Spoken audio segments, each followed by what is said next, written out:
Bienvenidos y bienvenidas. La Secretaría de Cultura y el Instituto Nacional de Antropología e Historia, a través del Museo del Templo Mayor, se complacen en presentar a ustedes el ciclo de conferencias Tenochtitlan y Tlatelolco a 500 años de su caída, complementario a la exposición temporal con el mismo título. Agradecemos la presencia de todas y todos, y en esta sesión nos acompaña el maestro Isaac Romero Reza, de la Escuela Nacional de Antropología e Historia, y la arqueóloga Judith Alba Sánchez, jefa de curaduría del museo y quien es curadora de la muestra. Adelante, por favor. Muy buenas tardes a todos. Como siempre, es un gusto poder encontrarnos en estas tardes de estas pláticas que llevamos en torno a la exposición que todavía está presente en el Museo del Templo Mayor. No dejamos de invitarlos para que vengan a visitar la muestra.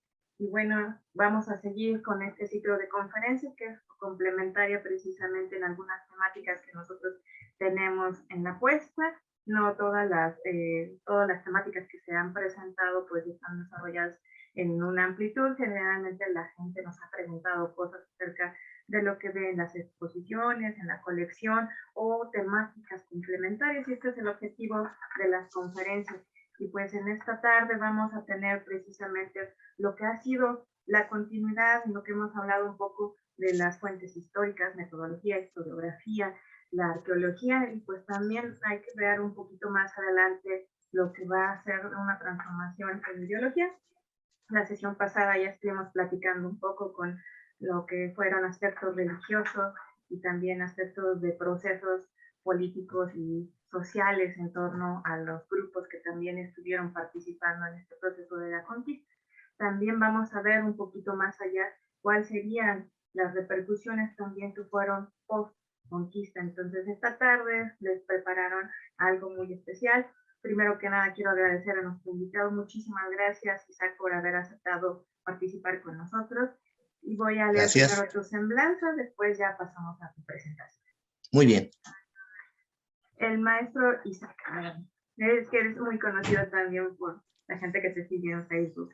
Isaac Romero Reza es licenciado en Arqueología por la Escuela Nacional de Antropología e Historia y es maestro en Historia del Arte por la Universidad Nacional Nacional de México, profesor de la Escuela Nacional de Antropología e Historia en la materia de Historia de México en la etapa colonial y en México independiente. También imparte cursos de arte sacro en la Universidad Pontificia de México.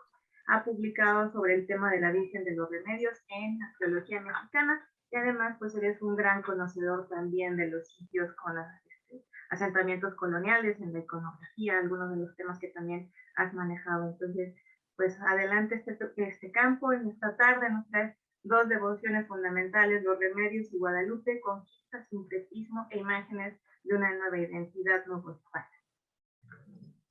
Muchas gracias, Judith. Bueno, vamos a iniciar esta plática.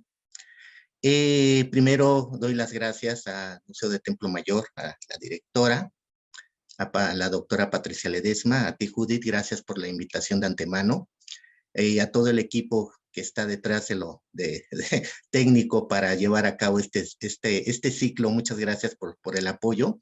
Y bueno, de entrada vamos a decir que pues cuando se me hizo la invitación para participar en este ciclo de conferencias, me invitaron con la consigna de que hablara yo sobre la Guerra de las Vírgenes, un tema que se me hizo interesante en el sentido de que en otra ponencia que dimos aquí en Templo Mayor, hice alusión, por ejemplo, a la rivalidad que tiene la sociedad novohispana ante estas dos imágenes. Es curioso mencionar que si estamos hablando de la Virgen María en sus diferentes advocaciones, puede existir una rivalidad, que efectivamente una rivalidad que va a culminar hasta la segunda mitad del siglo XVIII. Pero vamos a ver primero los orígenes y cómo se está dando esta rivalidad.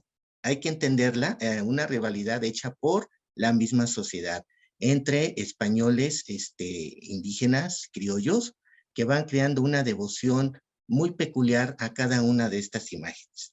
Entonces, vamos a empezar sobre todo desde el origen, el principio siglo XVI, cómo se dan estas devociones y sobre todo cómo empiezan a forjarse la devoción ante los distintos grupos que van a conformar este sector colonial. En la siguiente imagen vamos a ver, por ejemplo,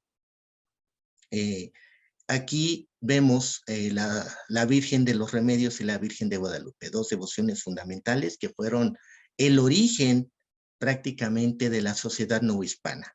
La Virgen de los Remedios, por un lado, es una virgen que traen los mismos conquistadores, la gente de Hernán Cortés. Para el año de 1521 empieza a nombrarse ya esta imagen en las crónicas. Ya, por ejemplo, el mismo Hernán Cortés o el Bernal Díaz del Castillo, y empiezan a nombrar a la Virgen de los Remedios y cómo los va a ayudar en su proceso de conquista. Más o menos 10 años después estaríamos hablando de la aparición de la Virgen de Guadalupe, que se está dando en el año de 1531. Sin embargo, la devoción de la Virgen de Guadalupe, vamos a ver que tiene ciertos claroscuros, que a diferencia de la Virgen de los Remedios, su devoción no fue, digamos, a la par o fue de la mano de la Virgen de los Remedios. Estamos hablando de dos cultos que son propiamente paralelos. Si bien se llevan muy poco tiempo de diferencia entre lo que sería la veneración entre una virgen y otra, vamos a ver que corren por dos cauces totalmente distintos.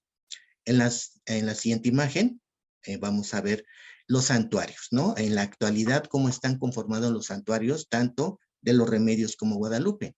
Hay que mencionar que en la actualidad, en siglo XX, siglo XXI, vamos a ver que, por supuesto, la devoción a la Virgen de Guadalupe es enorme, ya que cada 12 de diciembre vamos a ver el atrio repleto y las procesiones que llegan desde lugares pues totalmente lejanos, ¿no? De distintas partes del país, pues para rendirle culto a la Virgen de Guadalupe.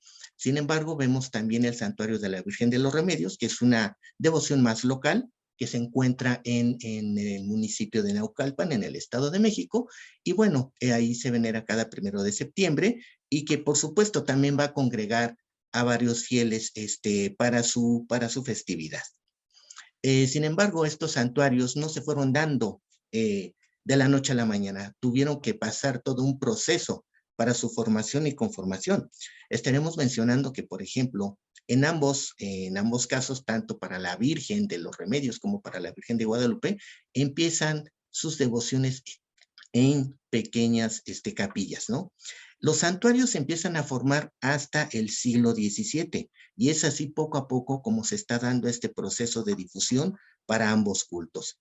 Estaríamos hablando también que en el caso del santuario de la Virgen de los Remedios tuvo por supuesto mucho más difusión en un momento determinado, dado así que en el caso del santuario de la Virgen de Guadalupe, pues digamos que le costó un poco más de trabajo para la veneración y la vocación de que los fieles fueran hasta para ver a la Virgen de Guadalupe. En la siguiente imagen vamos a ver, por ejemplo, cómo se están dando estos dos procesos. Por un lado, vamos a hablar que tienen ciertos paralelismos. En el caso de la Virgen de los Remedios, podemos ver que si bien fue una imagen traída por los españoles, por los conquistadores, se maneja una aparición a un indígena otomí que vivía en el cerro de Totoltepec y que esta aparición se da en un magueyal. Y es así como le estamos viendo en esta imagen de cómo se da este hecho milagroso de que la Virgen de los Remedios se aparece a Juan Tobar, este indígena cacique del lugar, y que empieza ahí una especie de devoción primaria para la Virgen de los Remedios. En el caso de la Virgen de Guadalupe sucede algo semejante. ¿Por qué? Porque también se le aparece a un indígena. Estamos hablando de Juan Diego. Todos conocemos las 4 apariciones que se están dando en el Cerro del Tepeyac, cuando pues Juan Diego se le aparece la Virgen de Guadalupe y esta imagen queda estampada en el ayate de Juan Diego, y esta es, digamos, la imagen primordial, donde podemos verlo en una iconografía muy tradicional, donde Juan Diego se presenta al obispo o arzobispo Fray Juan de Zumárraga. Entonces, otro paralelismo que vamos a encontrar también en estas devociones es que cuando se aparecen tanto la Virgen de los Remedios y la Virgen de Guadalupe a estos dos personajes, piden que se construya un pequeño templo, una pequeña capilla para su veneración. Sin embargo, ellos pues cumplen el mandato que le da la Santísima Virgen, y en el caso de Juan Tobar va a la iglesia de Tacuba, donde se encontraban los hermanos franciscanos, y les platica sobre la aparición que tuvo de la Virgen. Obviamente no le van a creer y lo van a reprender por andar haciendo tales invenciones. ¿Qué sucede en el caso de la Virgen de Guadalupe y Juan Diego? Algo totalmente semejante. Juan Diego también va a hacerle la petición al obispo, Fray Juan de Zumárraga, y sin embargo el arzobispo no le cree. Aquí vamos a ver que el arzobispo pide una prueba, y es como vemos que es la prueba de las rosas, ¿no? Cuando muestra su ayate frente al arzobispo, y es así como se da este hecho o acontecimiento milagroso. Estamos hablando también de otro paralelismo de ambas imágenes con estos dos personajes. Por un lado, cuando es reprendido el mismo Juan Tobar, resulta que entonces ya no comenta, no dice nada a los frailes. Entonces, pues él sufre un accidente, y entonces se le aparece la Virgen y le da una especie de cordón rojo. En este cordón rojo, que lo podemos ver en la imagen, que lo porta en su cuello, es lo que lo va a curar. Así queda instantáneamente sanado. Y cosa que es increíble, porque cuando se presenta nuevamente ante los frailes, cuando casi lo daban por muerto porque fue un accidente muy aparatoso y que ya le habían dado los santos óleos, y se aparece como si nada. Entonces ahí estamos viendo este hecho milagroso de la curación que hace la Virgen de los Remedios a don Juan Tobar. Por otro lado, tenemos también que la Virgen de Guadalupe también va a sanar al tío de Juan Diego. Entonces, aquí vamos a ver estos hechos o acontecimientos milagrosos de cómo la Virgen, en su advocación tanto de los Remedios como de Guadalupe, cumple con estas milagrosas sanaciones, ¿no?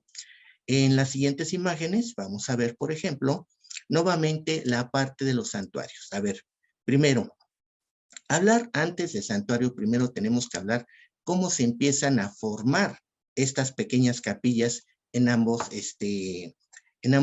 lugares donde está este acontecimiento de tanto en Naucalpan como en el caso del Tepeyac. ¿Qué sucede? Que la Virgen, tanto de los Remedios como de Guadalupe, se van a aparecer en la cima de un cerro, donde la misma capilla se tiene que construir sobre la base de este cerro. En este caso estamos hablando del cerro de Otocampulco, ¿sí? En el caso de los Remedios, y en el caso del cerro del Tepeyac, también en el caso de la Virgen de Guadalupe. Hay que tomar en cuenta que donde se construyeron estas dos primeras capillas, anteriormente ya existían centros de adoración a deidades prehispánicas. Por un lado, estamos hablando ya de un Q o de un templo que ya relatan los cronistas como Cortés o el mismo, o por ejemplo, el mismo cronista que va a relatar sobre la aparición de la Virgen de los Remedios, habla, por ejemplo, de cómo se da este proceso de que se va a hacer un pequeño templo o una pequeña capilla muy sencilla sobre el adoratorio prehispánico. Por el otro lado, también en el caso del Tepeyac, pues bueno, sabemos que era un centro de procesión o de peregrinación para la diosa madre, la diosa Tonantzin, y que sobre ese cerro, ahí se va a construir este pequeño templo también dedicado ahora a la Virgen de Guadalupe. Entonces vamos a ver cómo se empiezan a construir estas primeras capillas o estos primeros centros de veneración que ya empiezan a dar, digamos, sus primeros frutos para los primeros años ya de la vida novohispana. Hay que mencionar que estas capillas fueron realizadas desde los primeros años de estos acontecimientos. O sea que el templo que se hace en el cerro de Otocampulco ya se construye desde 1521, mientras que en el cerro del Tepeyac parece que al poco tiempo también ya aparece una primer capilla. En el mapa Uppsala, que es un documento pictográfico del siglo XVI, se menciona que ya para 1550, 1555, ya aparecen dichas capillas. Entonces ya estamos hablando de una primera veneración, de una primera devoción hacia ambos lugares. En la siguiente imagen vamos a ver cómo se da este proceso. Primero, la Virgen de los Remedios. La Virgen de los Remedios, hay que recordar que es un proceso de la conquista. La conquista de México, obviamente, pues sabemos que a la llegada de Cortés y sus huestes, pues llegan a lo que es la Ciudad de México, Tenochtitlán, y que en ese momento el mismo Hernán Cortés, en una oportunidad, sube al mismo Templo Mayor y tira de un golpe los dioses que se estaban adorando en dicho templo. En su lugar va a imponer o va a poner a la Virgen de los Remedios. Se habla de esta Virgen que trae uno de los soldados de Cortés y el otro templo lo va a ocupar una cruz. Entonces, esta imagen de la Virgen va a estar ahí durante todo este tiempo mientras están ahí los conquistadores en la ciudad. Antes de la huida hacia Tlacopan, hacia Tacuba, conocida históricamente como la huida y la noche triste para Cortés o triunfal para los mexicas, antes de que fuera destruida por los mismos mexicas, es sacada rápidamente de Templo Mayor y la portan, la llevan hacia el lugar que van a ir todo lo que sería Tlacopan hasta llegar hasta el cerro de Otocampulco.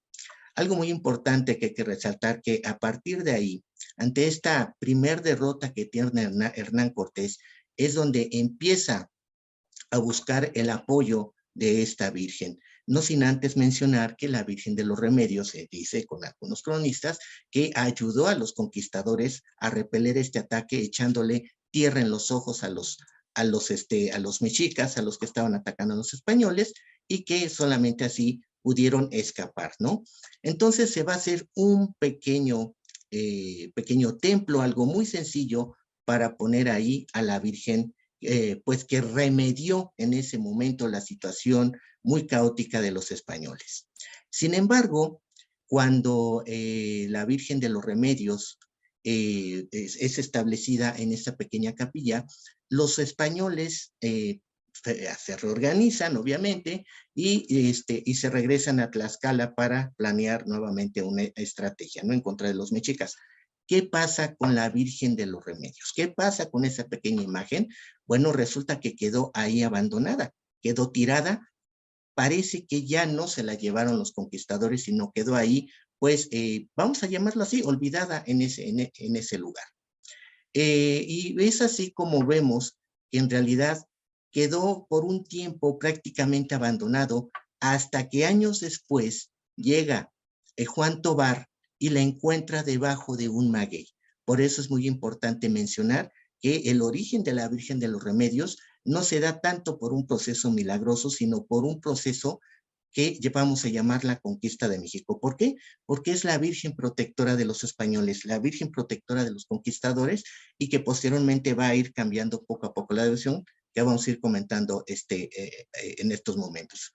En la siguiente imagen vamos a ver precisamente estos inicios, ¿no? ¿Qué sucede? Los primeros 50 años, estamos hablando para 1521 hasta la década de los 70 del siglo XVI. ¿Qué sucede? Lo pongo en interrogación porque prácticamente la devoción está literalmente abandonada. ¿Por qué? Porque resulta que después de que Juan Tobar le encuentra hay una devoción prácticamente muy particular, tanto de él como de vecinos, porque la va a tener un tiempo en su casa, pero es la gente que llega a pedirle favores a esta imagen, que decide Juan Tobar mejor llevarla a la iglesia de Tacuba para que los mismos franciscanos se hicieran cargo de ella. Entonces le hacen durante este tiempo una pequeña capilla en ese mismo lugar donde fue encontrada, en el cerro de Otocampulco. Pero resulta que no había una devoción como tal, sino simplemente, pues, se sabía de que ahí había estado la Virgen, que se la encontró Juan Tobar, etcétera, pero en realidad hasta 1573 aproximadamente es cuando ya tenemos nuevamente información sobre la capilla. ¿Qué quiere decir? Que no es hasta 1574 cuando se va a intensificar el culto. ¿Qué quiero decir con esto? Que antes de ese año, la capilla donde se encontraba la Virgen o la imagen de la Virgen estaba prácticamente en el olvido. No es hasta que las autoridades novohispanas de ese momento ya van a recobrar el culto a la Virgen de los Remedios. ¿Cómo lo hacen? Pues simplemente recordando y conmemorando este proceso de conquista. Gracias a la Virgen de la Conquistadora, gracias a la Virgen de la Victoria, pues vamos nuevamente a buscar esta devoción para el culto de esta Virgen. En la siguiente imagen vamos a ver quiénes son, cómo se da este proceso, ¿no? El hallazgo de la imagen, así es como lo manejan, de la Virgen de los Remedios en un maguey. Sí, es así como se le encuentra Juan Tovar y se habla ya del milagro. ¿Por qué? Porque una cosa es que se la haya encontrado, pero otra cosa es cómo manejar todo este proceso del milagro de la Virgen de los Remedios. Entonces, aquí, pues la misma Virgen se le aparece en sueños a Juan Tovar pidiéndole que le haga esa capilla en ese lugar. Sin embargo, Juan Tovar lo que hace es guardarla en su casa y se dice que la Virgen se escapaba y volvía a estar en el lugar donde la había encontrado. Y nuevamente este proceso se la llevaba a su casa y al otro día nuevamente la volvió a encontrar en los magueyales donde se le había encontrado. Entonces manejan este proceso de la aparición de la Virgen de los Remedios a Juan Tovar. Y es así como la iconografía se va a manifestar como este hecho milagroso de cómo la Virgen de los Remedios se le aparece a este cacique indígena. En la siguiente imagen vamos a ver a los dos protagonistas que van a dar devoción al culto. Por un lado, el virrey Martín Enríquez de Almanza, como autoridad civil, como virrey que está representando a la corona española, y por el otro lado vamos a tener al arzobispo de México, Pedro Moya de Contreras. Ellos son los que empiezan a reforzar el culto. Aquí el cabildo de la Ciudad de México va a ser el patrono de la nueva capilla o del nuevo templo que se va a erigir. Prácticamente se erige una nueva junto a los escombros o los restos de la capilla que estaba prácticamente olvidada años antes.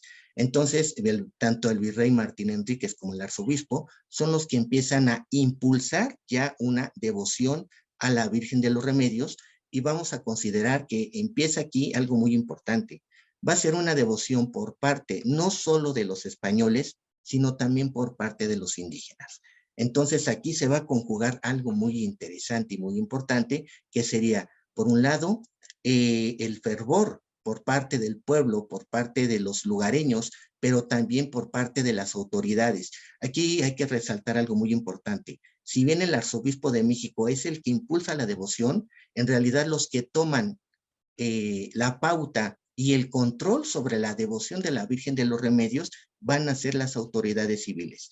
No van a ser los arzobispos, no va a ser la iglesia, sino va a caer la responsabilidad principalmente en la autoridad civil, en el virrey. En la siguiente imagen vamos a ver estos personajes que son los 4 virreyes que más van a impulsar la devoción a la Virgen de los Remedios. Tenemos, por ejemplo, al virrey Marqués de Guadalcázar, que es el primero en pedir que la Virgen sea trasladada de su santuario o de su capilla que está en el Cerro de Otoncampulco a la Ciudad de México, a la catedral. Entonces, a partir de este momento van a existir peregrinaciones a todo lo largo de la época novohispana, que van a ser más de 75 las veces que van a llevar a la Virgen de los Remedios de su santuario a la Ciudad de México, obviamente con mucha festividad, donde van a participar, por un lado, repito, las autoridades españolas, pero también las comunidades indígenas. Es muy importante que el impulso que le va a dar a este virrey, el Marqués de Guadalcázar, para la difusión y llevar y traer a la Virgen de los Remedios de su santuario a la Ciudad de México. Y algo que ya se empieza a hacer propiamente costumbre. Algo más, gracias a eso, es como empieza a crecer la devoción a la Virgen de los Remedios, que pues va a ser una imagen muy importante para la primera mitad del siglo XVII.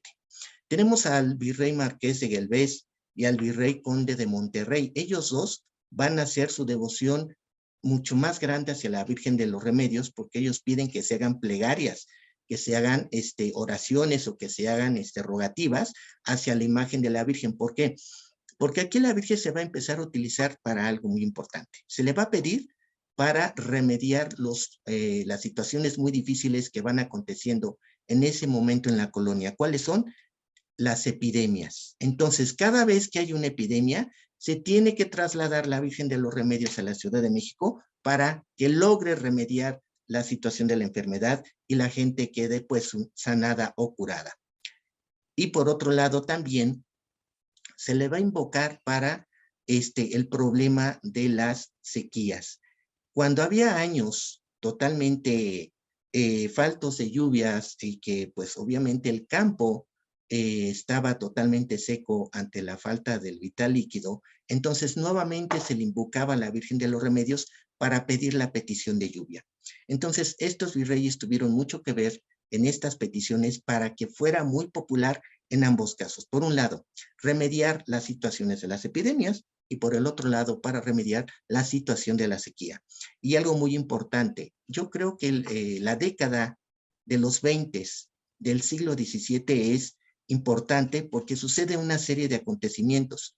En 1623 se viene una gran sequía, donde los agricultores se empiezan a reunir y piden a las autoridades pues que se lleven nuevamente a la Virgen de los Remedios de su santuario en la Ciudad de México para hacer esta petición de lluvias. Entonces aquí hay una coordinación entre pues la gente que se dedica al campo, la gente que se dedica a la siembra y las autoridades para llevar a cabo este tipo de procesiones y hacer estas festividades a la Virgen de los Remedios. Por otro lado tenemos al virrey Marqués de Cerralbo. Él va a manifestar una devoción tan grande a la Virgen de los Remedios que es de los primeros virreyes en ir hasta el santuario de los Remedios, pues igual para hacer oración, para pedir alguna, para que aliviara o remediara alguna necesidad. Entonces el Marqués de Cerralbo va a ser uno de los principales, no solamente promotores, sino devotos, donde se tiene que ir hasta la capilla que se encuentra allá en el Cerro de Otocampulco para pedirle a la Virgen de los Remedios. Si lo hace la autoridad, pues que no lo pueda hacer también la demás gente, para que tuviera mucho más difusión el Santuario de los Remedios. Vamos a la siguiente imagen, donde vamos a ver, por ejemplo, ahora, por el otro lado, ya mencionamos ahorita el caso de los remedios, pero ¿qué sucede en el caso de la Virgen de Guadalupe? Mencionábamos ya para 1531, se aparece la Virgen de Guadalupe a Juan Diego. El culto de la guadalupana en el siglo XVI, y lo ponga nuevamente en interrogación, ¿en realidad hay un culto? Sí, pero es un culto también muy limitado. Al igual que el culto que inició en los remedios y que no fueron las autoridades civiles hasta 1574, cuando se difunde la devoción a la Virgen de los Remedios, sucede algo semejante con la Virgen de Guadalupe. ¿Por qué? Porque resulta que ya se hablaba desde sus inicios de la llegada de los evangelizadores a estas tierras, que ya había una capilla dedicada a una imagen mariana, pero no se dice en ningún momento que está dedicada a la Virgen de Guadalupe. Se especula que está dedicada a la Virgen de Guadalupe de Extremadura, que es a la imagen que los españoles se sentían identificados, principalmente Hernán Cortés. Por otro lado, se dice que es a lo mejor una imagen a la Purísima Concepción. Sin embargo, no se sabe exactamente a qué devoción era. Lo que sí se sabe es que ya había un culto a una imagen mariana. Por otro lado, tenemos el sermón del arzobispo Fray Alonso de Montúfar, que este sermón lo hace en el año de 1556 en la Catedral Metropolitana. Es así como se da a conocer este sermón hablando de la Virgen de Guadalupe, sobre su existencia. Y la pregunta que nos hacemos aquí, bueno, ¿por qué lo hizo el arzobispo Fray Alonso de Montúfar? Cuando se le apareció supuestamente al arzobispo Fray Juan de Zumárraga, que fue precisamente el antecesor de Montúfar. Bueno, pues resulta que gracias al Nicán Mopohua también, pues se extrae de ahí, pues digamos, todo este proceso de las apariciones de la Virgen de Guadalupe, y por supuesto se habla también del arzobispo Zumárraga, que le pide aquí las pruebas a Juan Diego, lo de la Yate, lo de la Tilma, lo de las Rusas, pero bueno, eso lo dice este documento. Pero en realidad, Fray Juan de Zumárraga nunca escribió algo o nunca relató algo sobre este acontecimiento, sobre las cartas, escritos que había hecho aquí el arzobispo Fray Juan de Zumárraga. No hace ningún comentario al respecto sobre este hecho milagroso. Si estamos hablando que es al mismo Fray Juan de Zumárraga al que se le aparece o se le da la prueba del indio Juan Diego sobre la aparición de la Virgen de Guadalupe, ¿por qué nunca lo comentó Fray Juan de Zumárraga? Es más, los mismos franciscanos querían prohibir el culto a la Virgen de Guadalupe como algo herético. Entonces, por eso hablamos sobre este culto, cómo se dio.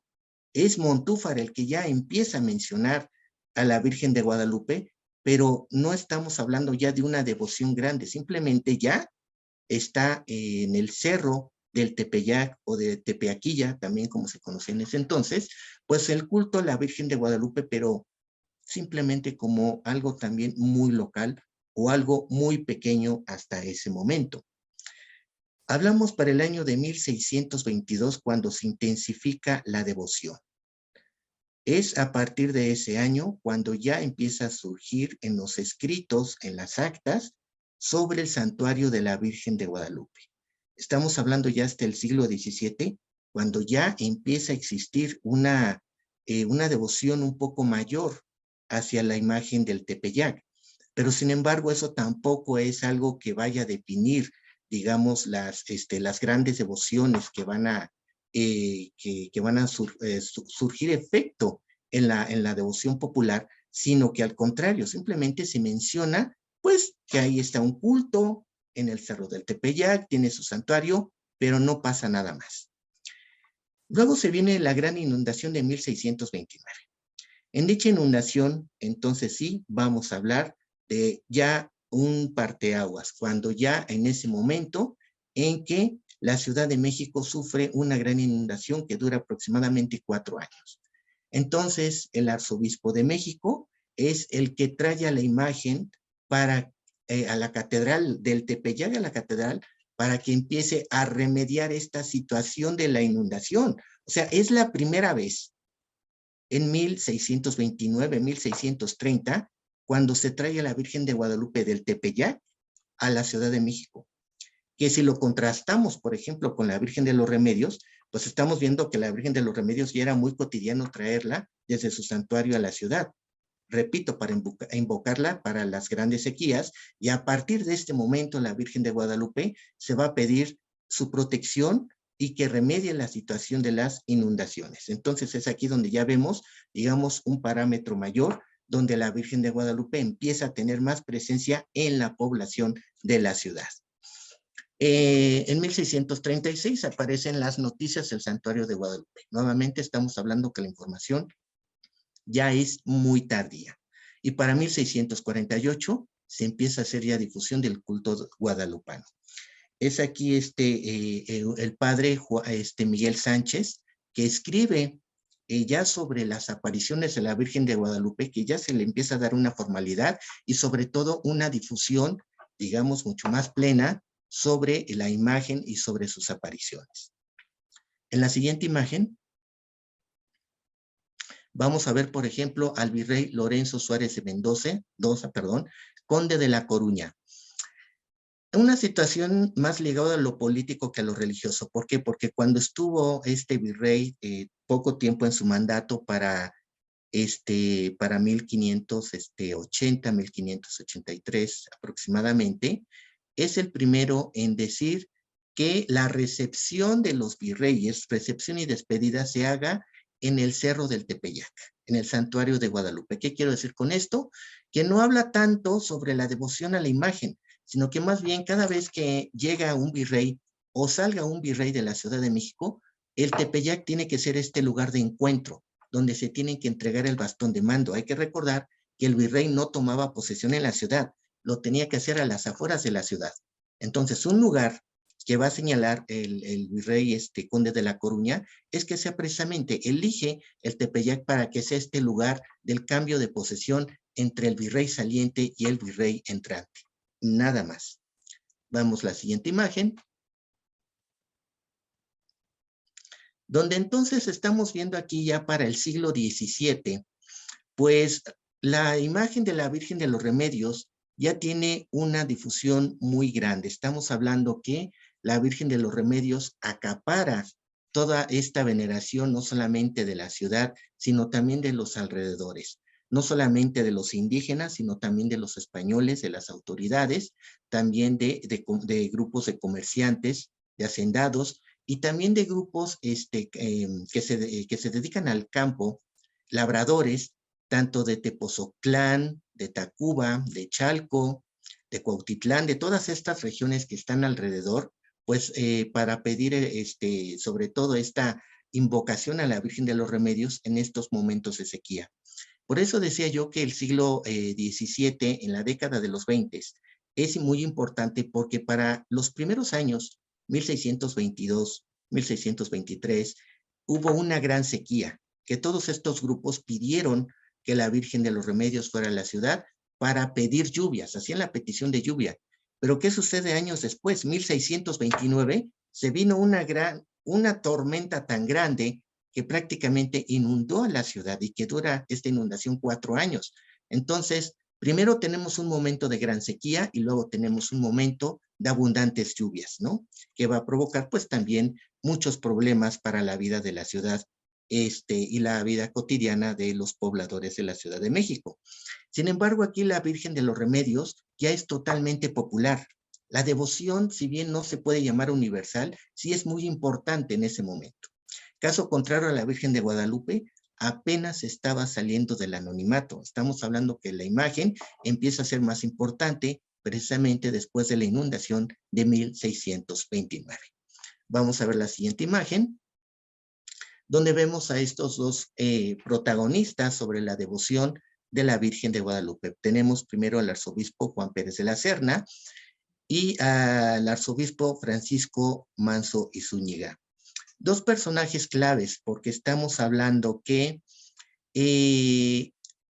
durante la vida novohispana hubo enfrentamientos entre las autoridades civiles, llámese los virreyes, los que encabezaban la autoridad civil, y por el otro lado, la autoridad eclesiástica, los arzobispos.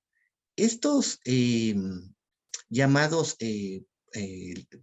problemas entre una autoridad y otra, pues van a llegar a efectos totalmente, pues importantes, donde puede venir la sustitución del uno o del otro. Es el caso del arzobispo Juan Pérez de la Serna, que va a tener muchos enfrentamientos con el virrey conde de Gelbez. En el caso del arzobispo Juan Pérez de la Serna, él va a ser el principal promotor de la devoción a la Virgen de Guadalupe para el año de 1622-1623.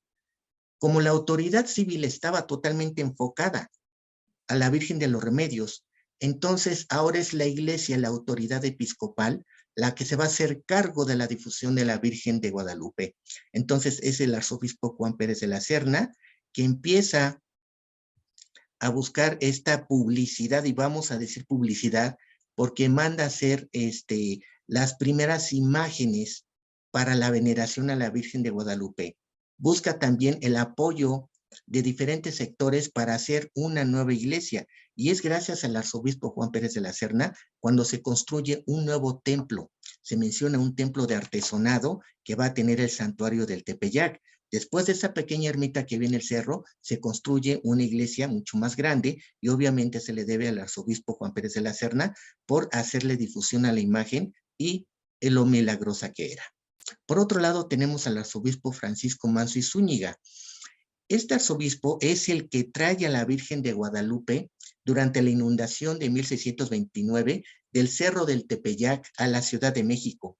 Entonces, nuevamente, rogativas, plegarias, oraciones, pues van a hacer que le pidan a la Virgen de Guadalupe para que las aguas cesen, deje de llover y nuevamente la ciudad cobre su nivel, ya que durante mucho tiempo, digo mucho tiempo porque eran prácticamente 4 años, la ciudad estuvo prácticamente bajo el agua.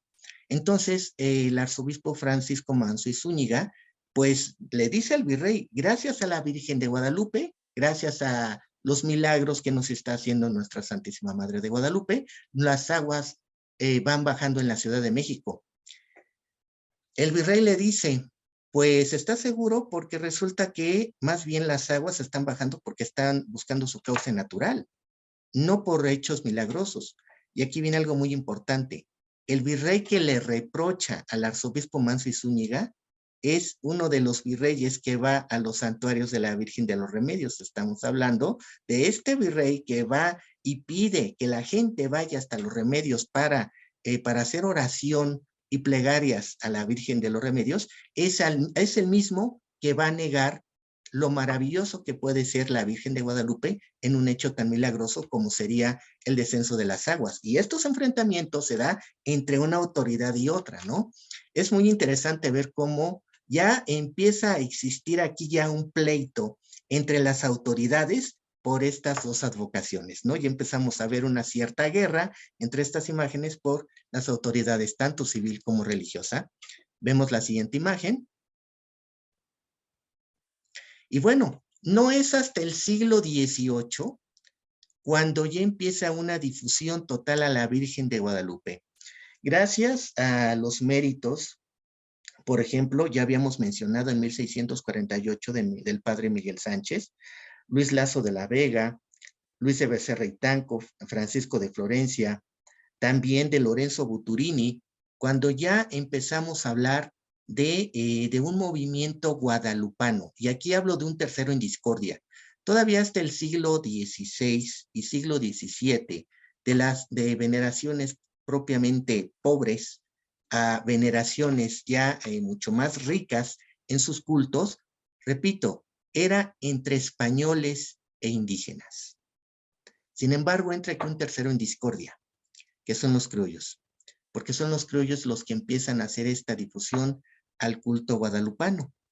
Y es en el año de 1637 a 1654, cuando ya se pide pues el patronazgo de la Virgen de Guadalupe para la Nueva España, no solamente para la ciudad se pide el patronazgo en 1737 y es hasta 1754, aquí estamos viendo en las imágenes, cuando el Papa Benedicto XIV emite una bula donde se le da la titularidad a la Virgen de Guadalupe como patrona de la Nueva España y que que cada año, todos los 12 de diciembre, se tiene que hacer la fiesta de las autoridades, tanto civiles como eclesiales, en la Basílica de Guadalupe, perdón, en el Santuario del Tepeyac. Entonces ya aquí estamos viendo que ya empezamos a ver ya un patronazgo total gracias a un movimiento criollista. Es por el padre Francisco López, que es un padre jesuita, el que va a pedir este patronazgo para el Reino de la Nueva España, y es el 25 de mayo de 1754 cuando se le otorga ya este patronato a la Nueva España. Y ahí estamos viendo en estas sus pinturas, por ejemplo, tanto al Papa Benedicto XIV y al rey Fernando VI, que son los representantes máximos tanto de la autoridad civil como religiosa, al Papa y al rey y a la corona española, cómo están postrados frente a la nueva patrona de la Nueva España. Y vemos en la otra imagen nuevamente al Papa Benedicto XIV con la alegoría americana. Vemos en la parte inferior derecha cómo está representada ahí la América, también postrada ante la Virgen de Guadalupe, y este acontecimiento tan importante que fue la aparición a un indígena. En la siguiente imagen vamos a ver, por lo contrario, ¿qué sucede con la Virgen de los Remedios? Si bien hablamos de una difusión muy grande que tuvo la Virgen de los Remedios para el siglo XVII, pues resulta que para el siglo XVIII se empieza a opacar. El culto hacia la Virgen de los Remedios empieza a ser más local. Hay nuevamente, podríamos hablar de una rivalidad que hacen ya los criollos entre ambas imágenes, que si bien sí, por un lado se complementan, porque es muy importante decir que mientras durante todo el siglo XVII y todavía a principios del XVIII, siempre a la Virgen de los Remedios se le invocaba para la petición de lluvias, y mientras que a la Virgen de Guadalupe se le pedía para cesar las lluvias, o sea, para que no hubiera tantas lluvias. Entonces estamos hablando como que cada una tiene un trabajo diferente, que es lo que les designan las autoridades del siglo XVII en su momento. Sin embargo, repito, para el siglo XVIII va creciendo tanto la veneración a la Virgen de Guadalupe que prácticamente estamos viendo que la Virgen de los Remedios queda a un lado. No es que quede opacada, simplemente la veneración o el culto que se tiene a la Virgen de los Remedios deja de ser importante como lo fue en el siglo XVII. En la siguiente imagen vamos a ver, pues nuevamente, o sea, no hay un cambio donde podamos notar en su iconografía la Virgen de los Remedios, prácticamente es la misma. La Virgen ampona cargando al niño con su corona sobre un maguey. Prácticamente no hay ningún cambio en sus representaciones en el siglo XVIII. Si vemos las siguientes imágenes, vamos a ver exactamente todo lo contrario en el caso de la Virgen de Guadalupe. La Virgen de Guadalupe, como ya tiene ahora sí una difusión mayor, entonces van a ser varios los artistas que van a representar a la Virgen de Guadalupe, y no solo a la Virgen de Guadalupe. Hay que resaltar algo aquí muy importante también.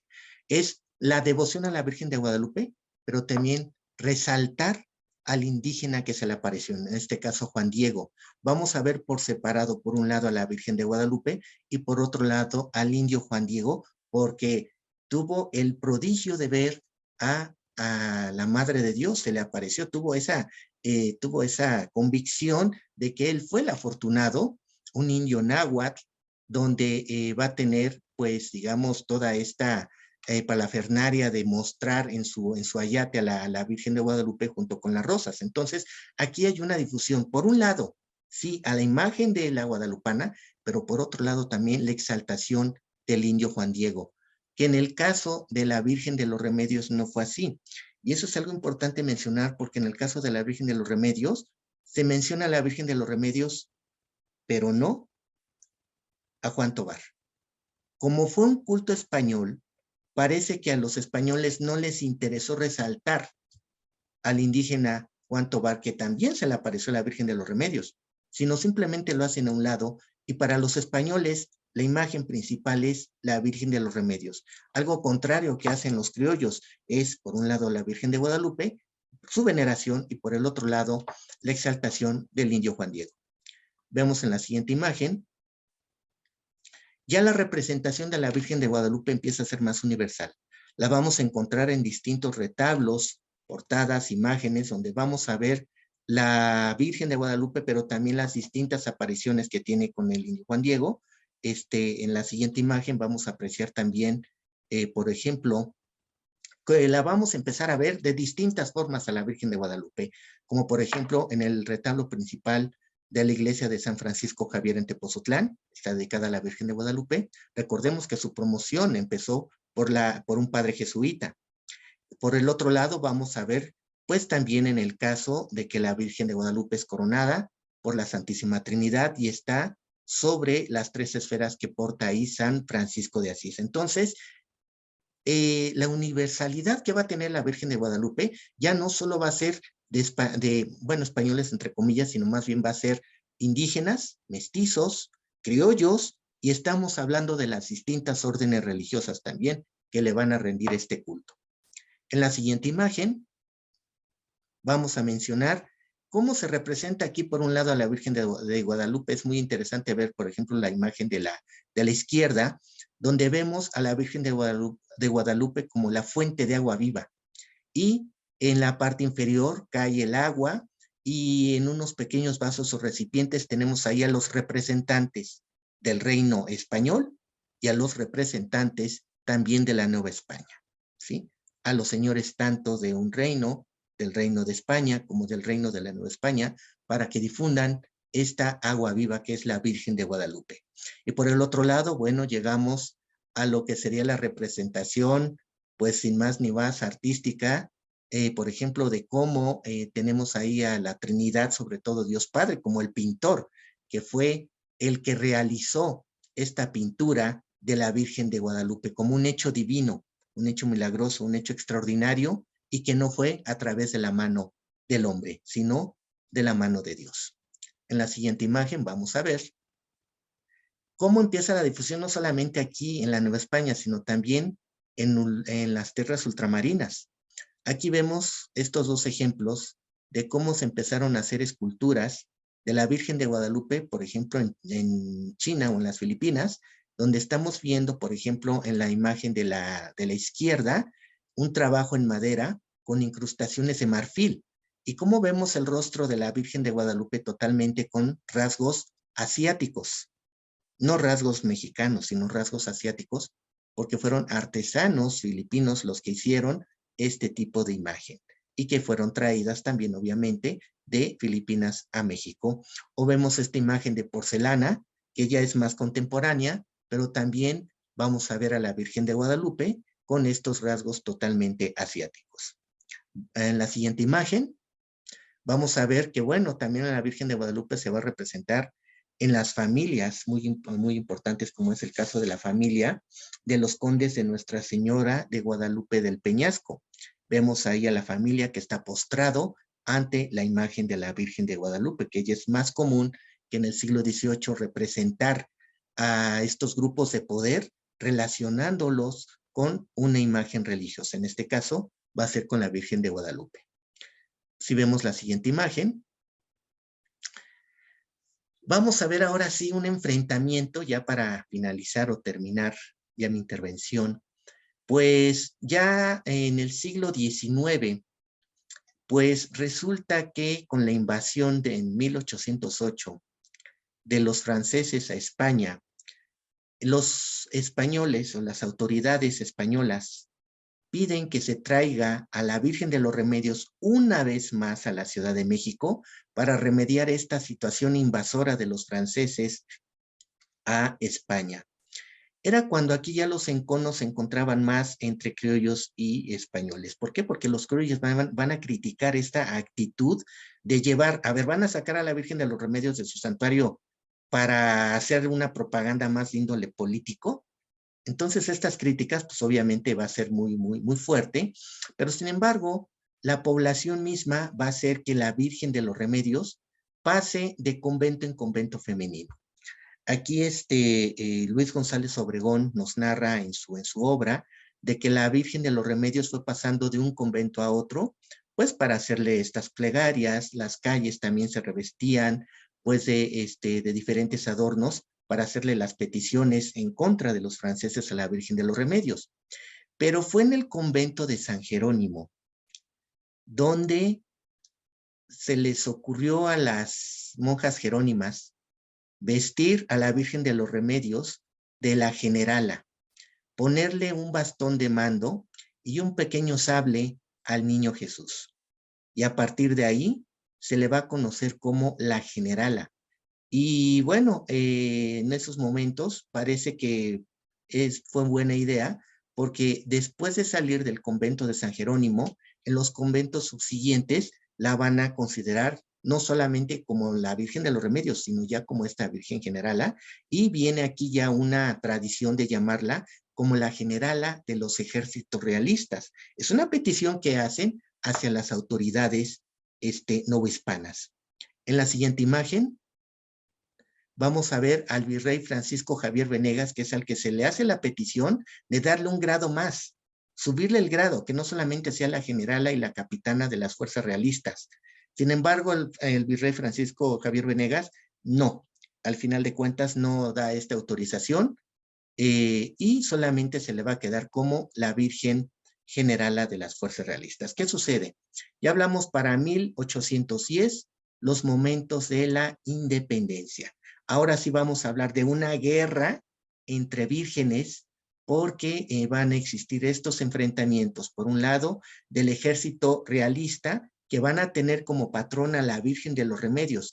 si lo socorrió en contra de los ejércitos franceses, ¿por qué no nos puede socorrer también con los mismos compatriotas? O sea, también todo rebelde, que en este caso son los insurgentes, pues pedían también su ayuda a la Virgen de los Remedios y se van a abanderar de la Virgen de los Remedios para su lucha.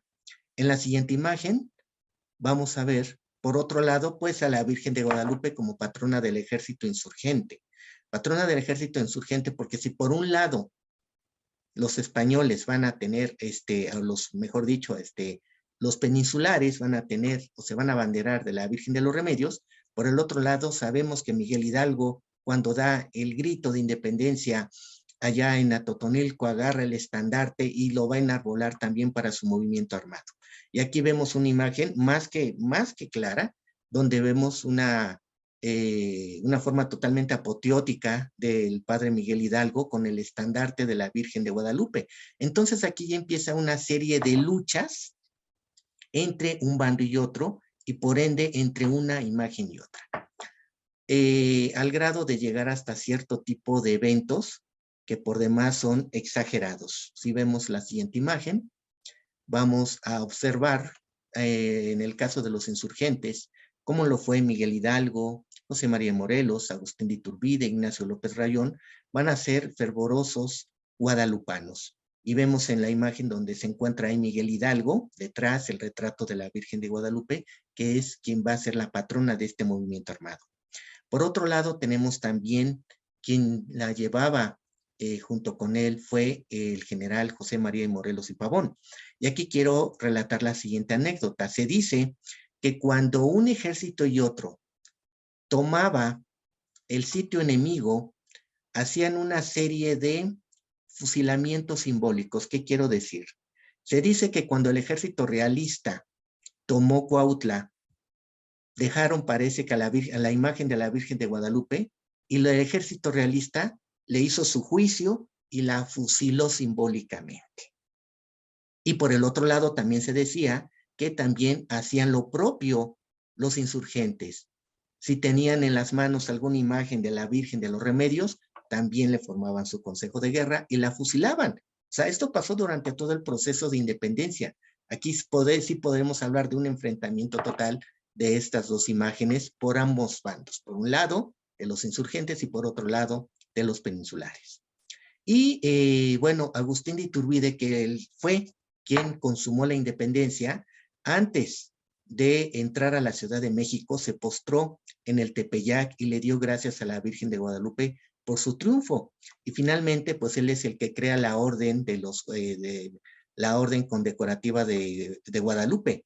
Entonces, vamos a ver cómo todos estos caudillos, de alguna manera, pues fueron grandes devotos de la Virgen de Guadalupe y fue así como pues se llevó este discurso nuevamente de lo religioso a lo político.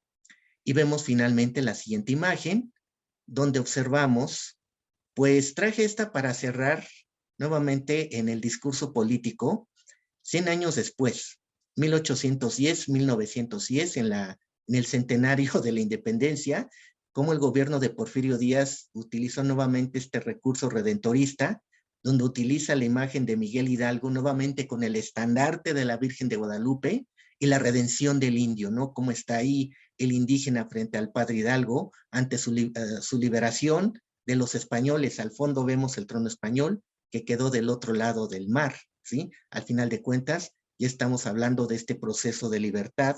Y bueno, Porfirio Díaz junto con la patria conmemorando dicho acontecimiento.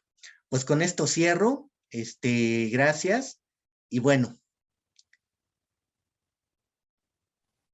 Muchísimas gracias, Isaac. Como siempre, es un gusto que nos puedas ilustrar con estos temas. Y bueno, justo la idea es que pudiéramos tener también un panorama de lo que pasó después. En las conferencias pasadas hablábamos un poquito sobre el simbolismo y lo que representa precisamente la otra parte, ¿no? La que no es la de las armas, pero sí empezamos a hablar un poco sobre la que tiene que ver con los pensamientos y cambio de ideología.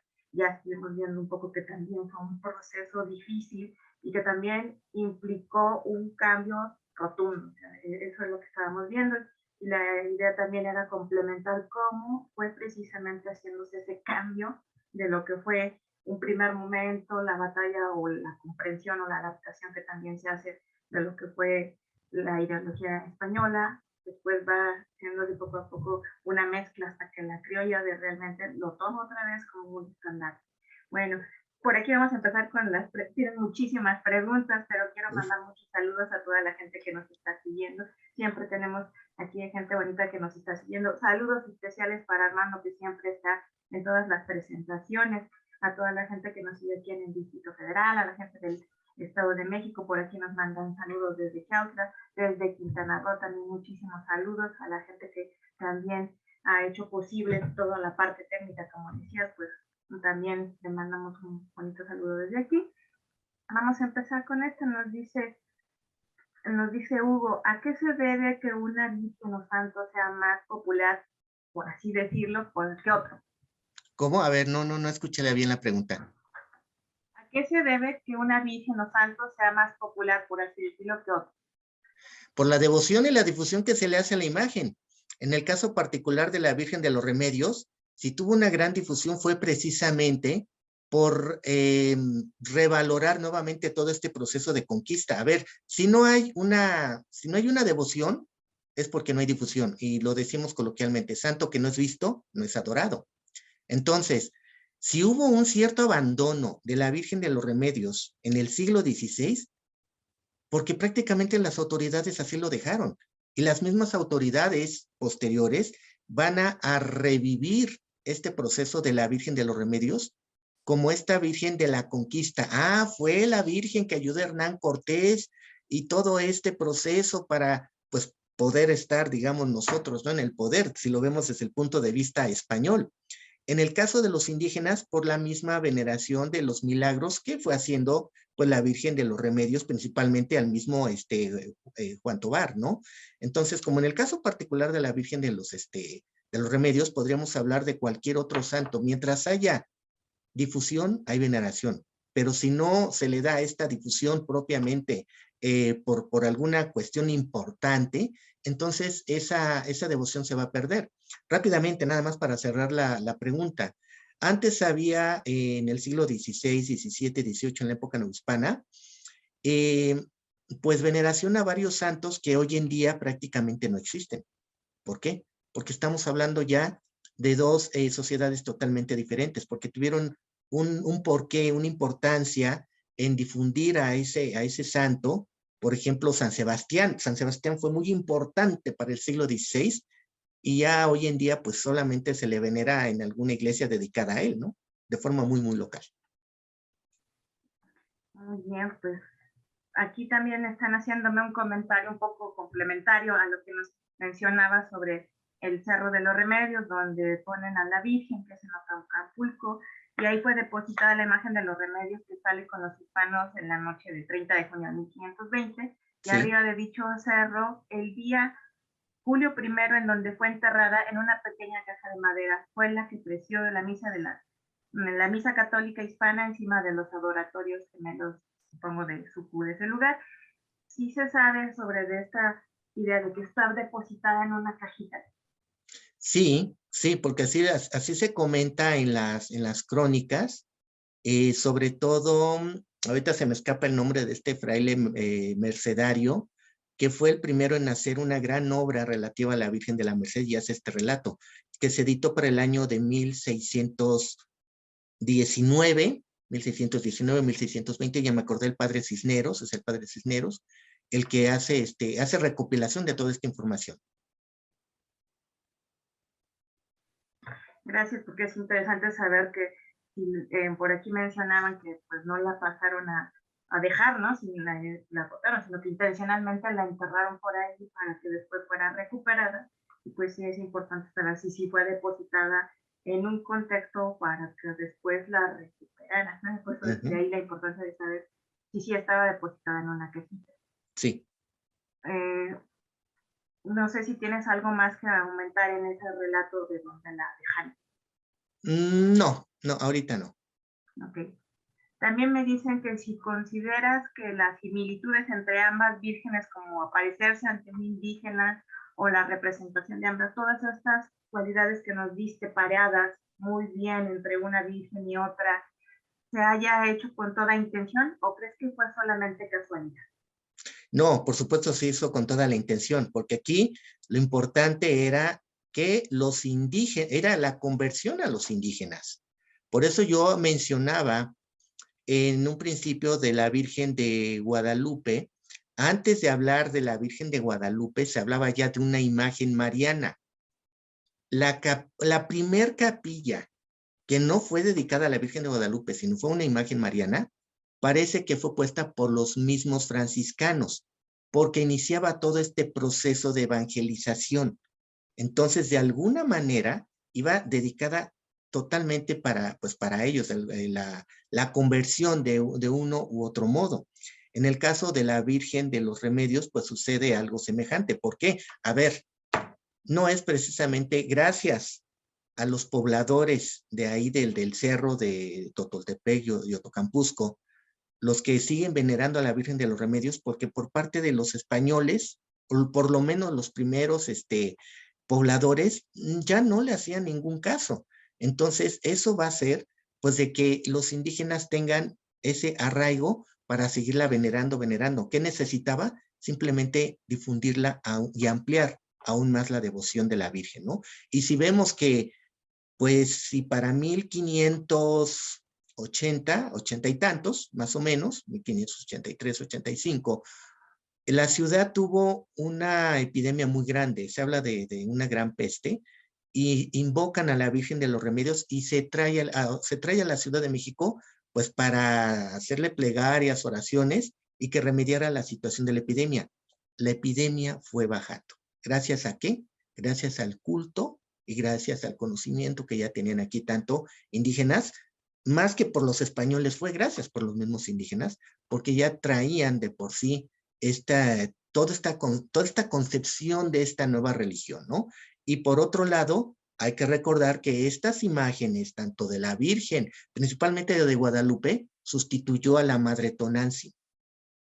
Entonces, estamos hablando que, no, eso no fue casual, fue totalmente con toda esa intención para la veneración y culto por parte de ese sector. Muy puntual justo esta parte, porque justo por aquí nos preguntaban algo así, ¿no? Esta idea de que los santuarios se están viendo donde en algún momento estaban unos laboratorios, son puntos, como tú lo mencionaste, en la huida que justo pasan por ahí. Entonces marcan dos cosas, una la religiosa, que es también con una religión antigua, una religión nueva, y en lugares destacados en estos puntos del proceso que se da en el momento de casi la batalla. Entonces, no era como de a gratis, sino que también está implicado. Estos dos puntos, como mencionabas muy bien, son dos cerritos, ¿no? Y desde ahí tú te puedes parar, tienes una visual completa. O sea que no, exacto, no eran lugares desconocidos, sino al contrario, siempre fueron centros de culto. Simplemente se va a cambiar de un personaje a otro, de una deidad prehispánica, ahora a un santo, o en este caso a una advocación mariana. Y por lo regular se trata de buscar esta similitud. Por eso vuelvo al caso de Guadalupe, porque estamos hablando de Tonantzin, de nuestra madre. ¿Quién es la Virgen de Guadalupe? Nuestra madre. Entonces estamos hablando este proceso de sustituir una imagen por otra en un lugar totalmente muy bien definido. No sea, fueron lugares estratégicos para este tipo de culto y veneración. Excelente, justo eso es lo que estábamos tratando como de reflexionar, ¿no? Son estratégicos por ese culto que tienen, pero también fueron estratégicos en estos puntos de entradas y salidas, y también fueron puntos estratégicos de grupos que también apoyaron en esta misión al momento de la huida, ¿no? Por aquí me preguntan si la Virgen de los Remedios llegaría a ser la Virgen de Guadalupe. Supongo que en este sentido podríamos pensar que si llegaría a tener la popularidad que llegó a tener ahorita la Virgen de Guadalupe. A ver otra vez la pregunta, ¿si llegó a ser la Virgen de Guadalupe o fue la devoción más que la de Guadalupe? ¿La Virgen de los Remedios llegaría a ser la Virgen de Guadalupe? No, fueron advocaciones totalmente distintas. A ver, y aquí sí voy a meter la siguiente, el siguiente comentario. Cuando Juan Tovar se llevó la imagen a su casa porque los hermanos franciscanos no le creyeron de dicha aparición, entonces él va al Tepeyac, o sea, él va al Tepeyac a hablar con la Virgen de Guadalupe. Entonces estamos hablando ya de entrada de dos imágenes totalmente diferentes, porque el mismo Juan Tovar se presenta al Tepeyac con la Virgen de Guadalupe, y de acuerdo a esta historia, ¿sí? Se dice que cuando él va frente a la Virgen de Guadalupe, la Virgen de Guadalupe le habla y le reprende o lo regaña, diciéndole, no, a ver, tú estás encomendado para hacer también un templo en esa parte dedicada a esta Virgen, así y así y así. Entonces estamos hablando que son dos imágenes totalmente distintas. Por eso hablaba de paralelismos y semejanzas, pero sus cultos son totalmente, pues diferentes, ¿no? En ese sentido. ¿Por qué? Porque la difusión de la Virgen de los Remedios, repito, gracias a la autoridad civil virreinal, se hizo el culto más grande. El cabildo de la ciudad fue el patrono del santuario de los remedios. ¿Qué sucede en el caso del Tepeyac? Que solamente tuvo el apoyo por parte de los religiosos y por parte, mejor dicho, de los arzobispos. Lo poco mucho que pudieron haber hecho para el santuario de Guadalupe, tuvo que salir de la idea de los bolsillos de los mismos arzobispos, porque la autoridad virreinal la negó muchas veces, y fue el ejemplo que di del virrey Cerralbo, ¿no? Si bien se iba por un lado a venerar a la Virgen de los Remedios, dice, no, la Virgen de Guadalupe no es nada milagrosa. Ahí vemos estas contradicciones.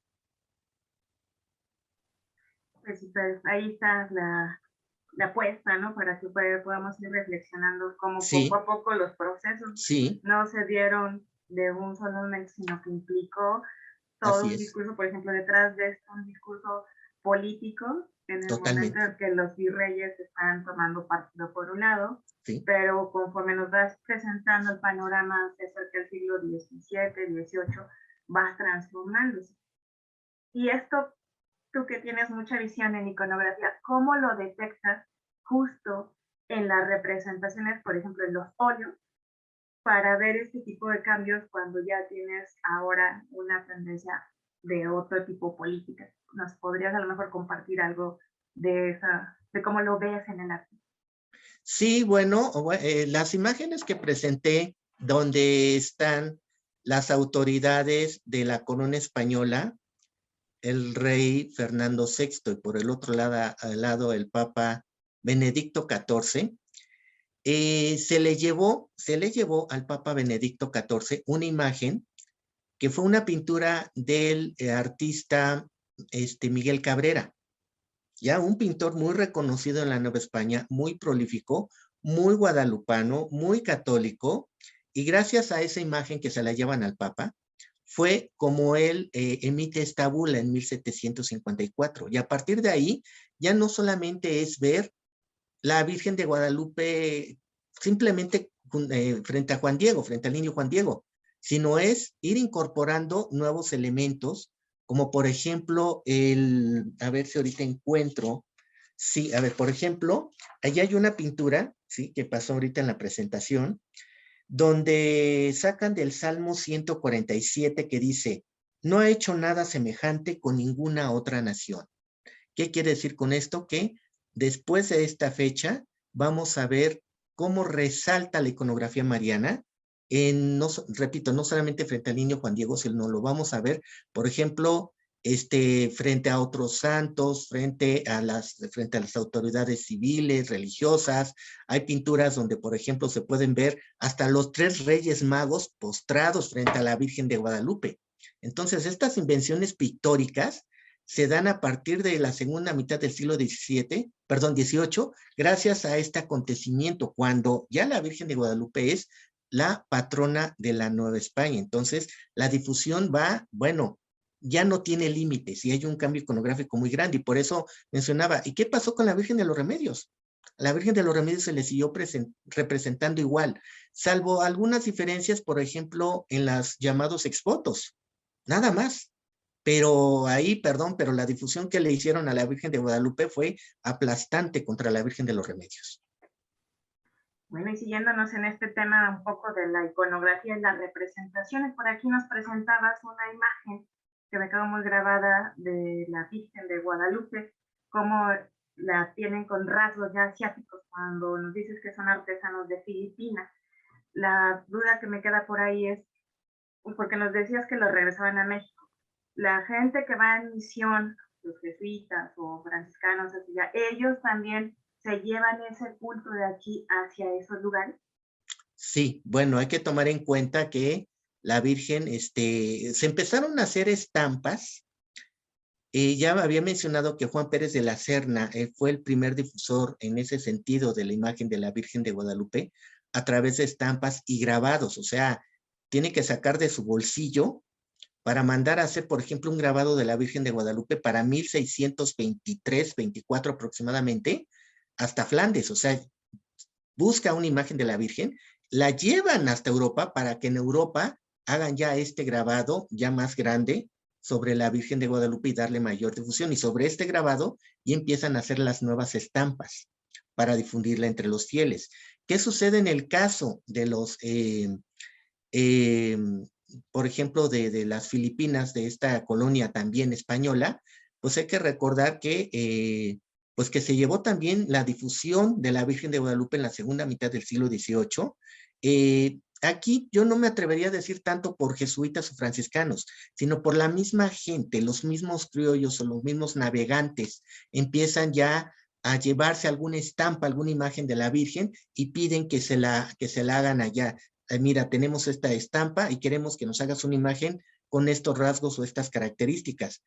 Pues sí, pero hay que recordar que todas las piezas de marfil pues tienen estos rasgos asiáticos, llámense Cristos, llámense Vírgenes Purísimas Concepciones, Arcángeles, y bueno, y nos llama la atención que llegó hasta el extremo de representar también hacia la Virgen de Guadalupe, pero porque fue una difusión más universal más que nada.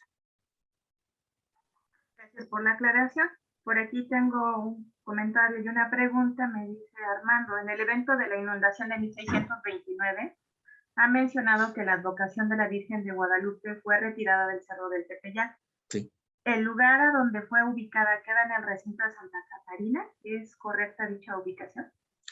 Bueno, se llevó ahí, pero en realidad donde estuvo la Virgen de Guadalupe fue en la catedral metropolitana. Y exactamente donde estuvo la imagen de la Virgen de Guadalupe fue en la sacristía. En la sacristía, ahí fue donde estuvo de más tiempo sí pasó por la iglesia de Santa Catarina, pero en realidad donde llegó fue en la catedral metropolitana. Ahí fue donde se tuvo hasta que prácticamente cesaran las aguas. Muchísimas gracias. Bueno, seguimos por aquí, muchísimas preguntas.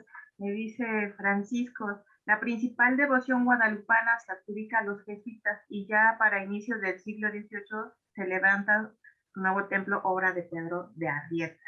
Sí. No sé si tienes algún comentario de esto. Bueno, sí, es el templo conocido más bien como la Colegiata de Guadalupe. Ya, a ver, bueno, es interesante la pregunta porque lo que vemos hoy en día en el Tepeyac, sabemos que son distintas iglesias que fueron edificadas en distintos momentos. La primer capilla fue con material perecedero para el siglo XVI, prácticamente no dura. Y se hizo una segunda construcción donde no se sabe bien a bien de cuándo a cuándo estuvo funcionando. ¿Por qué? Porque nuevamente Juan Pérez de la Serna manda hacer y él menciona una tercer capilla. ¿Qué quiere decir? Que ya hubo otra anterior, de la que no se tienen muchos datos, y por eso se dice de techo artesonado, que fue la que sobrevivió a todo lo largo del siglo XVII. Y efectivamente, ya la construcción de Pedro de Arrieta, ya estamos hablando hasta el siglo XVIII, que es lo que estamos viendo como la basílica, lo que conocemos hoy en día como la Basílica Vieja, o Basílica Antigua, que su nombre original era la Colegiata de Guadalupe. ¿Por qué tiene ese nombre de la Colegiata de Guadalupe? Porque en realidad ese fue el nombre oficial de la colegiata. ¿Y por qué? Porque la capilla donde se veneraba a la Virgen de Guadalupe estaba en el cerrito, no tanto en la colegiata, ¿sí? Ya el nombre, a ver, y aquí, a ver, voy a agregar algo que es muy interesante. La categoría de basílica, como hoy en día la conocemos, se dio hasta principios del siglo XX. Antes del siglo XX no se le conocía el lugar como basílica, ¿eh? Era santuario, la colegiata y capillas. El nombre como tal de basílica, no tengo la fecha exacta, pero es a principios del siglo XX.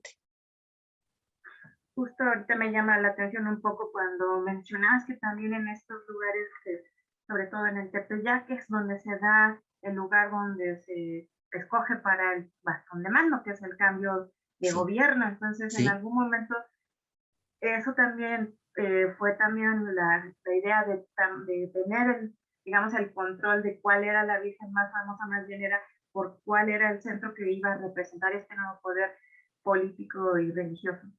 Sí, hasta cierto punto sí, porque al final de cuentas estamos hablando de un lugar de referencia. Cuando yo hablé sobre el cambio de poder, y esto fue siempre durante toda la época virreinal, aquí no se hacía el cambio de mando. El virrey, se tenían noticias del virrey entrante, ya llegó a Veracruz, por ejemplo. Entonces el virrey saliente ya tenía que preparar sus maletas para buscar un sitio de encuentro, un punto de encuentro. Pero estos fueron variados. Uno fue, y el que mencioné ahorita por el tema, el santuario del Tepeyac, donde tenía que encontrarse el que ya tenía el nombramiento y el que iba saliendo para darse este cambio de bastón de mando. Y ya entonces el virrey entrante ya entraba con la investidura de virrey a la Ciudad de México, ya con arcos triunfales, con festividades, porque ya se preparaba su llegada ya formalmente como virrey. Pero también hubo otros lugares, por ejemplo, Otumba, también en Otumba se hicieron estos cambios de poder. Entonces, fueron cambiando, depende de cada lugar, cada situación, fueron variando estos cambios de poderes, pero digamos que por decreto de este virrey, se dijo tiene que ser en el santuario de Guadalupe cuando tiene que verse el entrante y el saliente. Pues ahí queda justo para investigar un poquito más, porque esta idea de que ya entras a la ciudad ya investido, ¿no? Y en las afueras es más bien donde se hace el cambio. Exactamente, nada más para cerrar el comentario, ¿no? Si por alguna razón el virrey entrante se retrasaba por alguna razón porque no entraban directamente a Veracruz, de Veracruz a Tlaxcala, a Puebla o de ahí a México, pues tardaban semanas. Entonces el virrey saliente tenía que cazarlo en algún lugar. Entonces, si el virrey saliente ya estaba, por ejemplo, en Otumba, ahí lo tenía que esperar hasta que llegara el otro virrey y darle el cambio de mando. Bueno, da para otro tema. Me preguntan por aquí, el proceso de evangelización se había apoyado por ambas advocaciones. ¿Qué otros elementos pudieron dar mayor respaldo a algunos santos o representaciones religiosas? ¿Crees que eso apoyara? Bueno, en el caso de la Virgen de los Remedios, desde un principio sí.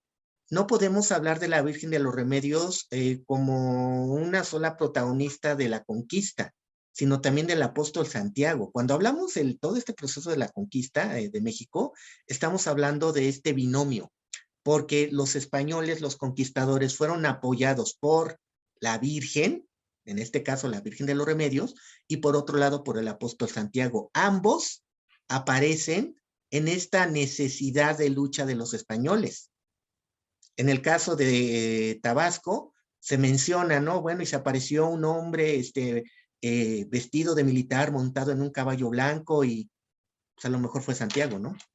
O en el caso de cuando iban huyendo precisamente hacia Tacuba o hacia Tlacopan, también se menciona este hecho, donde mientras la Virgen les echaba tierra en los ojos a los indios, a los que iban atacando, a los mexicas, mejor dicho, a los españoles, por el otro lado también apareció el apóstol Santiago e iba atacando también a los mexicas, ¿no? Entonces, estamos hablando de aquí de un binomio, no podemos hablar solamente de la Virgen de los Remedios por sí sola. En el caso de la Virgen de Guadalupe, más bien fue un proceso más independiente, ¿sí? Ahí sí podemos hablar que solamente hablamos de la Virgen de Guadalupe como tal. Muy bien, aquí me dicen, y no olvidar otra devoción mariana de relevancia e importancia, y en la ciudad virreinal, que es Nuestra Señora de los Ángeles de Coatlán, en el sector nativo de Santa María Cuepopan, Sí, vecina de Tlatelolco, Santiago de Tlatelolco, así es, de 1580. así es. Sí, van llegando más advocaciones durante este proceso de entre el siglo XVI, XVII, de otras, por ejemplo, de otras imágenes marianas, ¿no? Por ejemplo, se habla de estas 4 vírgenes que están en los puntos cardinales, ¿no? La Virgen de los Remedios, que está en el poniente, la Virgen de Guadalupe en el norte, la Virgen de la Piedad en el sur y la Virgen de la Val en el oriente. Los pilares de la ciudad. Así es. Bueno, aquí me preguntan, ¿qué tanto hay de verdad que durante las epidemias la Virgen de Guadalupe y la Virgen de los Remedios salían de sus santuarios en peregrinación para pedir el fin de las epidemias? Y en ocasiones los devotos de cada una de estas vírgenes se encontraban y se llegaban a pelear por defender a sus respectivas vírgenes. Sí, bueno, es muy interesante esa pregunta porque en el caso de la Virgen de los Remedios fue común. Cada vez que la ciudad era asolada por una epidemia, inmediatamente se hacía la petición de traer en procesión a la Virgen de los Remedios a la catedral. Y bueno, se hacía el milagro porque en realidad la misma gente decía efectivamente, la Virgen de los Remedios, valga aquí la redundancia, remedió la situación de la epidemia. Cuando pasaba ya la epidemia, entonces ya era regresada a su santuario. Para la Virgen de los Remedios fue muy común y tuvo mucha defensa en ese aspecto.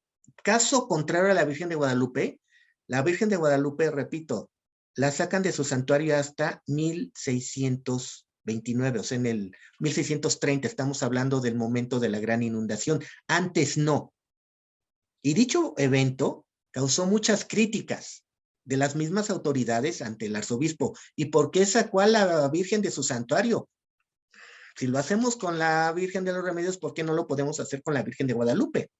Eso va a generar críticas, o sea, no fue común. En el caso de la Virgen de Guadalupe, no la sacaban bajo circunstancias muy específicas o muy especiales, como fue el caso de la inundación, ¿no? Y por eso la defensa y enfrentamiento también de las autoridades, porque aquí viene mucho la defensa de la iglesia, sobre todo de las autoridades como los arzobispos, siempre en defensa de la Virgen de Guadalupe, porque, a ver, la autoridad civil solamente le da prioridades y le da beneficios a la Virgen de los Remedios para que pueda salir de su santuario, para que se le invoque contra los males, para que se le haga festividades, y a la Virgen de Guadalupe no.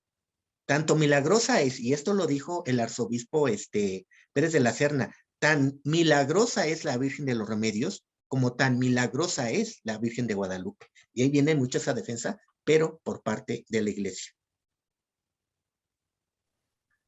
Me dicen aquí que en Zapopan así se le conoce a la Virgen como la Virgen pacificadora.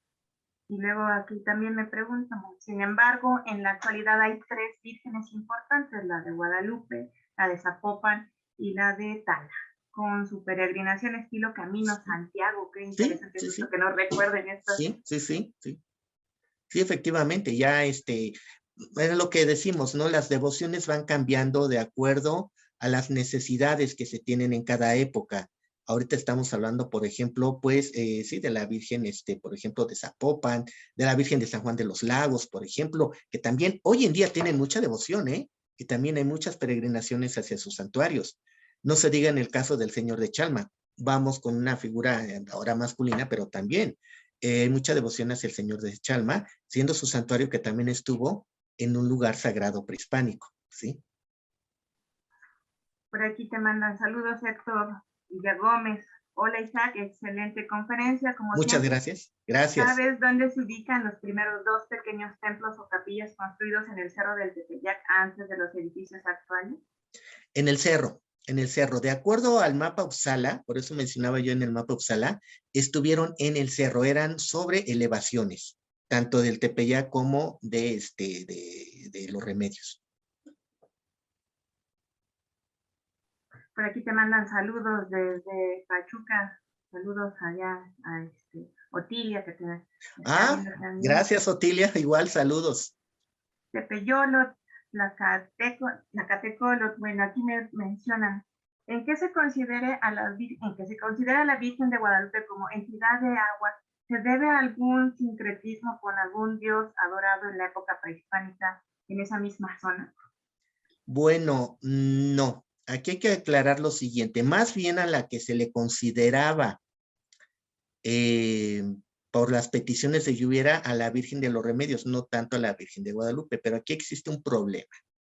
Y aquí nos vamos a empezar a meter en líos, porque resulta que iconográficamente, si bien ya hablábamos de la Virgen de Guadalupe, como esta diosa madre que sustituye a la Tonantzin, en el caso de la Virgen de los Remedios, se ha comentado que, pues de que sustituyó a una deidad propiamente relacionada con el agua, y por eso las peticiones de lluvia. Ahora igual se relaciona con el maguey, con Mayagüel, pero son interpretaciones más bien de investigaciones que se han hecho contemporáneamente. Sin embargo, el dato arqueológico parece que está arrojando una información diferente, porque los pocos estudios arqueológicos que se han hecho en el cerro de Otocampulco, resulta que parece que el templo donde está la Virgen de los Remedios no era una deidad relacionada con el agua, sino con el fuego. Entonces aquí ya parece que hay una contradicción entre el dato histórico y el dato arqueológico, que hay que investigarlo más. Excelente, justo eso también hemos comentado en las conferencias, la importancia de que nos van a ir aportando información, también los datos arqueológicos, que pues no todo está escrito. Así Por es. aquí nos dice Abigail Cortés, saludos los días desde Cholula y estamos presentes aquí en Puebla, tenemos el santuario de la Virgen de los Remedios con una gran devoción para la población. Sí, y en también. la ciudad de Puebla tenemos dos imágenes más que conocemos con la Virgen Conquistador en el templo de San Francisco, y la Virgen de la Defensa del Pilar en el altar de Lora. Así es, que también tienen su propia historia, ¿no? Sí, así es. También nos menciona que más bien es la Virgen de los Remedios en Cholula. Sí. Tú mencionabas hace un rato como que era un par indisoluble, Santiago y la Virgen. Sí. Y que a veces no sabíamos si era la de Extremadura, si era hasta más bien que sabíamos que era un culto mariano, y por el otro lado, más que un culto mariano, es la parte de Santiago, que eso representa a un guerrero. Entonces, ahí cómo lo interpretarías tú, que es una parte más bien mariana y la otra más bien es guerrera, porque no es tanto como una, digamos, como la trilogía de la familia, ¿no? La Sagrada Familia, sino más bien esto también tiene que ver por esta misión conquistadora que traen estos dos. Sí, por supuesto, por supuesto. Bueno, la Virgen de los Remedios, algo que, bueno, por el tiempo no se pudo mencionar en su momento, pero en sí la Virgen de los Remedios no se sabe exactamente su nombre original. Especulamos, ¿no? Como la Virgen del Buen Remedio, la Virgen del Remedio, que también hay ciertas imágenes en España que tienen esta veneración. Simplemente era la Virgen que venía con los conquistadores y que le ayudó a los conquistadores en este proceso de guerra. Por eso en algunos momentos se le llamó la Virgen Conquistadora, y aquí apunto algo muy importante, que los criollos, cuando ya se apropian de la Virgen de Guadalupe, hacen a un lado y despectivamente a la Virgen de los Remedios, porque dicen, la Virgen de Guadalupe es la Virgen india, la Virgen mestiza, la Virgen que tuvo el privilegio de aparecerse aquí en estas tierras americanas. ¿Y quién es la Virgen de los Remedios? Es la conquistadora, es la gachupina, es la Virgen que provocó muerte, o sea, es la Virgen que nos impusieron. Así lo dijeron los criollos del siglo XVIII, donde hay una defensa nuevamente hacia la imagen de la Virgen de Guadalupe, porque es una imagen propia, es una imagen que une y no una imagen que divide, de acuerdo a cómo hablaban los criollos de ese entonces, ¿no? Entonces, la Virgen de los Remedios, que después también hubo un templo, bueno, perdón, no, corrijo, hubo un tiempo que se le llamó la Virgen de la Victoria. ¿Por qué? Porque fue la Virgen de la Conquista, una vez más relacionándola con todo este proceso de la conquista española. Me voy a regresar un poquito nada más para tener ahí un punto de aclaración.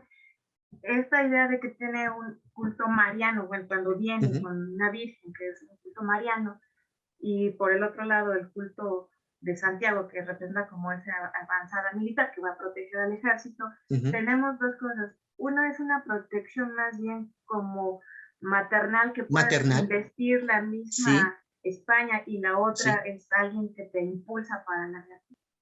sí, Esas dos protecciones. sí, por supuesto, ya que pues el mismo Hernán Cortés, ¿de quién pide la protección? De la Virgen, de esta imagen, ¿no? Que todavía no tenía el título de los remedios, pero a ella es a la que le piden, pues, va a solucionar el problema, ¿no? Cuando están allá en Tacuba y son atacados por los mexicas. Entonces, este pedimento, esta invocación, y hay que tomar en cuenta algo. Hernán Cortés siempre tuvo este fervor por la Madre de Dios, independientemente la advocación, porque también veneraba mucho a la Virgen de Guadalupe de Extremadura. Por eso se especula que en el Tepeyac estuvo primero esa imagen. Eh, pero por supuesto, es esta parte maternal que siempre va a cuidar, en este caso, a sus hijos, ¿no? Que en este caso son, pues son los españoles, ¿no? Y por el otro lado, el de la defensa, el militar, ¿no? Que tenemos en el caso de Santiago. Bien, quiero ir cerrando un poco con esta idea que era justo el tema de la conferencia, que en algún momento poner de manifiesto cómo al momento de la batalla es bien importante cómo traen este culto mariano, este culto por Santiago, tiene una misión para poder motivar también a los participantes de este proceso, pero una vez más, como lo mencionabas hace unos minutos, justo se vuelve a retomar ese fervor porque viene a investir una nueva lucha que va a dar paso justo al proceso de independencia y tomarse como un estándar. Y en eso me gustaría que a lo mejor no cerráramos porque ejemplificaste muy bien con este tipo de batallas de que se justicia a las vírgenes y se hace como un fusilamiento. Nos podrías a lo mejor cerrar justo cómo vemos estas dos procesos. Yo lo vería así como dos guerras, ¿no? La guerra justo de la conquista y una más que va a ser la de la independencia, pero ahora bajo el estandarte de criollos, ¿no? Curiosamente, en algún momento se ha hablado mucho de que fue en el primer momento cuando se unen otomíes, tlaxcaltecas, de todos los grupos étnicos, no es una sola batalla, ¿no? Sí, es multiétnica. Y al momento que nos explicas el proceso que se va a dar de independencia, otra vez se vuelve a dar la unión de varios grupos. No sé cómo nos puedes ir cerrando a lo mejor un comentario con eso. Sí, bueno, pues simplemente ya para, bueno, no redundar tanto, vemos todo lo largo de esta plática que acabamos de tener, que en realidad la imagen, en este caso, tanto de la Virgen de los Remedios como de Guadalupe, estamos hablando de la Virgen María, ¿no? Al final de cuentas. ¿Cómo fue usada, sobre todo más bien bajo procesos políticos y religiosos? Tomando en cuenta que en ese momento una cosa y la otra eran prácticamente lo mismo, no podemos separar una cosa de la otra. En sí, cuando hablamos de la llegada, de la conquista, hablamos de la protección y del triunfo de, en este caso, de la Virgen de los Remedios con los españoles, y en el siglo XIX tenemos exactamente el mismo discurso, la protección y el patrocinio de la Virgen de Guadalupe, ahora con los criollos, ¿no? Donde estamos hablando de un proceso nuevamente político, religioso, que no podemos separar, y que pues que al día de hoy pues seguimos con ese discurso, ¿no? Como la misma imagen religiosa pues va más allá simplemente de una devoción, sino también nos lleva a momentos muy específicos de nuestra historia, ¿no? Prácticamente, ¿por quién ganamos la conquista? Por la Virgen de los Remedios. ¿Por quién ganamos la guerra de independencia? Por la Virgen de Guadalupe, gracias a su protección. Pues muchas gracias por esta plática que justo enmarcó lo que ha sido el proceso ideológico también, súper importante para tener mucha reflexión acerca de lo que han sido diferentes etapas históricas y lo que representan.